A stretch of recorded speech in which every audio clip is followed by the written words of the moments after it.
क्योंकि ये जो 2025 का जो बजट हुआ है, जन कल्याण बजट है, जनदर्दी बजट है। मोदी जी चारों सेक्टर में इस बार का जो बजट को तैयार किया है, गरीब, युवा, महिला और अन्नदाता, ये चार सेक्टर में भारत वर्ष को आगे बढ़ाने के लिए मोदी जी ने निर्णय लिया है। अगर देश को आगे बढ़ाना है तो युवा को आगे बढ़ाना है। युवा जब आगे बढ़ेगा तभी देश आगे बढ़ेगा। और महिला जब तक हम लोग को खाना नहीं खिलाते हैं तब तक संसार नहीं होता है, परिवार नहीं होता है। इसके लिए महिला को स्पेशल पैकेज से भी इस बार बजट में दर्शाया गया। और साथ साथ जो हम लोग का अन्नदाता है, जो हम सबको खिला के इस देश में बसवास कर रहा है, वो किसान के लिए भी मोदी जी ने इस बार बजट में बहुत रोमांचक लाया है।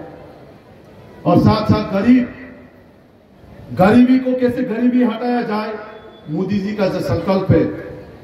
तो यहाँ जनसभाয় আসা প্রত্যেক বোন, প্রত্যেক মা, প্রত্যেক ভাই 2018 সালের আগে একদিন আপনারা বলেছিলেন চলো এবার পাল্টাই।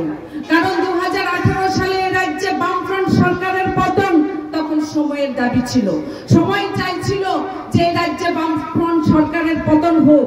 কারণ আমি তখন মহিলা মোর্চার সভানেত্রী ছিলাম, আমি এই রাজ্যের স্থিতি দেখেছিলাম। আমি জানি 2018 সালে এই রাজ্যে যদি বামফ্রন্ট সরকারের পতন না হতো তাহলে এই সভায় আসা আমার মা বোনেরা আজকে তাদের সম্মান, আজকে তাদের সম্ভ্রম, আজকে তাদের ইজ্জত নিয়ে বাঁচার অধিকার হারিয়ে ফেলতেন। আমি যখন মহিলা মোর্চার সভানেত্রী ছিলাম 2018 সালের আগে, আমি যখন সাবরুম আসতাম, আমি যখন মনু যেতাম, আমি যখন গ্রীষ্মমুখে আসতাম, আমি যখন ধর্মনগর যেতাম, তখন আমার মহিলা মোর্চার বোনেরা যারা রয়েছেন তারা আমাকে ঝাপটে ধরে আমাকে জিজ্ঞাসা করতেন, দিদি আমার ভারতীয় জনতা পার্টির সরকার আসবে তো, আসবে কিনা, আমার বিজেপি সরকার আসবে কিনা, তারা আমাকে জিজ্ঞাসা করতেন।